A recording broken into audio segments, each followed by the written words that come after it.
Hello, everyone. Welcome to Barca News. It is December 7th, 2025, and the Royal Spanish Football Federation have released the VAR tapes concerning the decision to grant Barcelona a penalty kick against Real Betis, which explains the reasoning of the referees behind that decision. Also, Hansi Flick set a record in the Real Betis match. And finally, controversy surrounding Lamine Yamal's father during that match against Real Betis. We have a lot to discuss, so let's begin.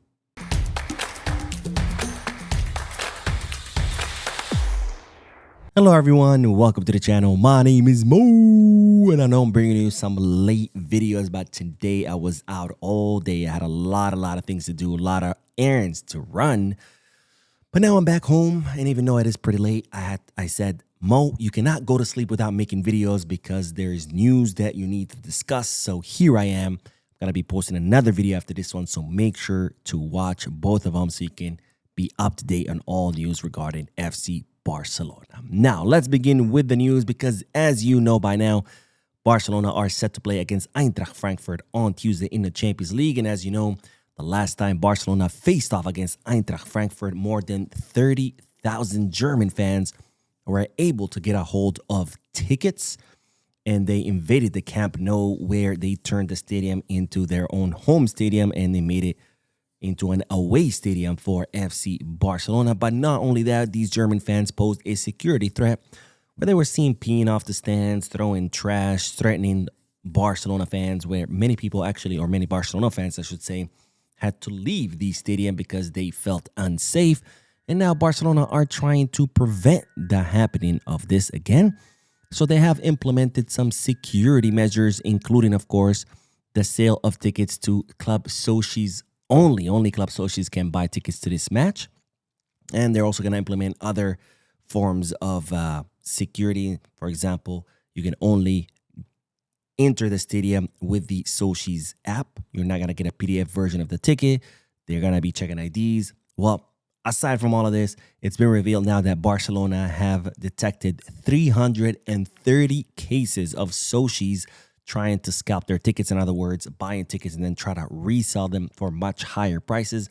And this, of course, is pretty bad because these socios, not only are they taking advantage of their position as socios and getting access to these tickets only to sell them for a profit, but they're also putting other Barcelona socios at risk because by reselling these tickets, German fans can end up getting a hold of this, and we can end up getting a repeat of what happened the last time we faced off against Eintracht Frankfurt. Now, Barcelona have canceled all these 330 tickets and they have referred all these 330 socios to the discipline committee, where they're going to be facing fines, including up to being expelled as club socios. And I applaud these efforts because I think it's absolutely shameful for socios to be taking advantage of their position to get tickets only to resell them for higher value, and in the process affecting the team, because we all know what happened last time where pretty much Barcelona had to play as an away team in their own stadium, and also affecting other Barcelona fans by putting their safety at risk, because we all saw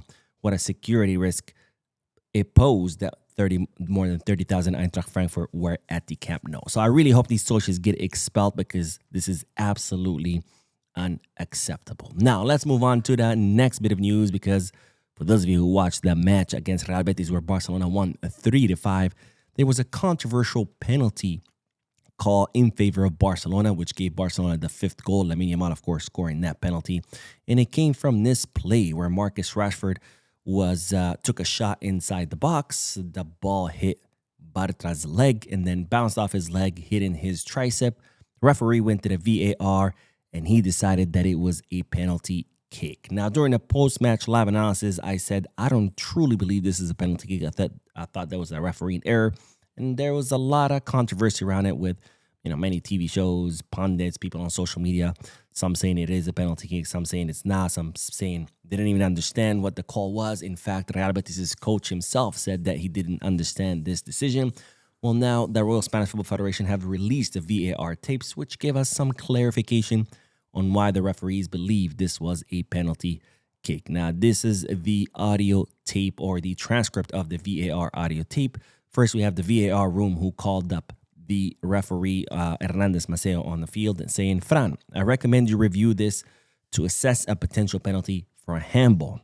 Now, the referee goes to the screen, and the VAR continues to talk to him, saying, since Bartra, that's of course Real Betis' defender, has his arm up at all times, and after hitting him on the leg, he hits him on the arm. He's taking up space. Okay, I'll leave it to you. So the VAR explains, hey, yes, the ball hits Bartra's leg and then arm, but the arm is taking up space. And then they say, okay, we leave it up to you, so you decide. Now, this is what the referee on the field, Hernandez Maceo, had to say. Listen to me. It's a shot. It's punishable because Bartra is throwing himself with his arm up from the start. So he's taking up space from the very beginning. Therefore, even if there's a rebound off the leg, it's still punishable and it's a penalty, okay? Penalty without a card. Now, this is what I said during the post-match live analysis. I said I suspect it was a penalty kick because the arm is pretty high up. It's not in a natural position, and it looks like that's how the referees interpret it. I honestly still think it's not a penalty, even after reading these transcripts, because my understanding of the rules is if the ball bounces off a legal part of your body and then hits an illegal part like your arm, it's not a handball. And this is what happened here. In Bartra, it hits him in the leg. That's a legal part. And then it hits him in the arm. So it's not a handball. Now, you might argue what the referees are saying. Well, his arm is, up. It's not in a natural position. It's taking up space. Yes, but that's only a penalty if the arm blocks the ball from going towards target. If Rashford shoots the ball towards the goal and then it hits the arm, it's blocking the shot. It's a penalty and a card in that case. But here, the ball is no longer going in direction of the goal because the ball's trajectory was already blocked by Bartra's leg. And when it bounced off the leg, it was going up into the sky. So it's no longer headed towards goal, and then it hits his arm. So the arm, again, the ball bounced off the leg and then hit the arm, so it's not a handball. And it's definitely not a penalty kick because the arm is not blocking the trajectory of the ball. The trajectory of the ball was already blocked by Bartra's leg. That's my interpretation. Either way, it doesn't matter. It was ruled a penalty kick, and Barcelona got their 5th goal. But let me know what you guys thought. Do you think this was a penalty kick? Yes, no? Let me know why down below in the comment section. Now on to the next bit of news, because, ladies and gentlemen, Hansi Flick has set a record during the Real Betis match, and that record is that his lineup is the youngest in 95 years. Yes, you heard that correctly. Barcelona's lineup against Real Betis had an age average of 23 years old, 0.34, with 9 out of the 11 players being 25 years or younger, and only 2 players being older than 25. Those players are Jules Koundé, who is 26, if I'm not mistaken, and Marcus Rashford, who is 28. So that's absolutely crazy, because Rashford at 28 years old was the oldest player in Barcelona's lineup. Now, this is the youngest squad in 95 years, where the youngest squad before that was all the way back in December 28th, 1930. Yes, you heard that right. 1930, Barcelona fielded a team whose average age was 23.09 against Racing de Santander. Now, this does not count the squad that Barcelona fielded in 1984 against Real Zaragoza, where the average age was 20 years, 0.69. And that's because at that time, there was a strike by professional players. So Barcelona had to field academy players, so they were forced into it. And that's why the average age was so young. So this doesn't count. So Barcelona against Real Betis, the youngest squad in 95 years. Absolutely crazy. Now, we will end today's video with the news that there's currently controversy regarding Lamine Yamal's father, Munir Al-Hadidi, because it looks like Lamine Yamal's father was present at the Real Betis match. And during the match, of course, there was a lot of chants from the fans against insulting Lamine Yamal, insulting Barca, insulting Catalonia. And then finally, when Barcelona started scoring goals, well, Lamine Yamal's father turned around and started celebrating the goals in the face of the opposing fans, like, okay, kind of like gesturing, like, okay, yeah, talk now, run your mouth now. So security came, and then they kicked Lamine Yamal's father out for security reason. And this, of course, has been used as an excuse by all the Madridista shows, TV programs, dog heads, YouTubers, you name it, to, of course, go after Lamine Yamal because they're always looking for the smallest reason to insult and go after Lamine Yamal. Now, this is what I have to say about this whole situation. I mean, I think what Lamine Yamal's dad did, Munir Al-Hadidi, was wrong. And trust me, I'm a true believer or I'm totally against turning the other cheek. I'm a true believer if someone insults you, you insult them back. Someone hits you, you hit them back. I'm a true believer of that.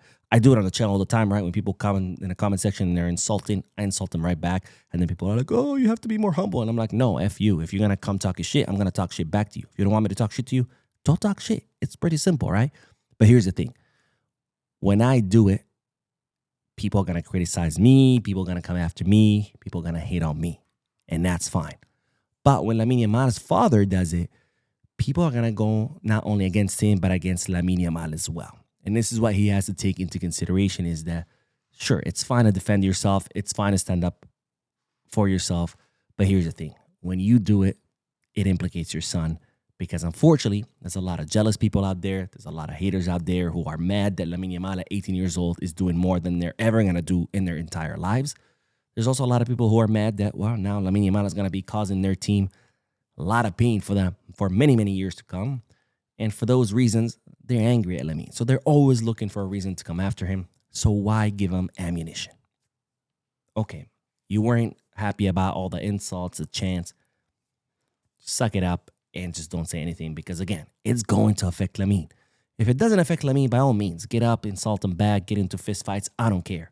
But the fact that it affects Lamine Yamal, I think this is where Munir Al-Hadidi should have, been a little bit more prudent. But nonetheless, this is not an excuse for all these people who are now using this as an excuse to insult Lamine and as an excuse to be racist, because there's also a lot of racist attacks against Lamine and his father, saying, these Moors, they don't know how to behave, they're not civilized, blah, blah, blah, blah, blah. That's not an excuse, but unfortunately, that's the world we live in. So why provoke? Why give them more reason to continue hating? Anyways, that is all the news. I'm going to be posting another video in a little bit, so stay tuned to the channel. Don't forget to hit the like button, subscribe to the channel, drop a comment, and as always, Visca Barça.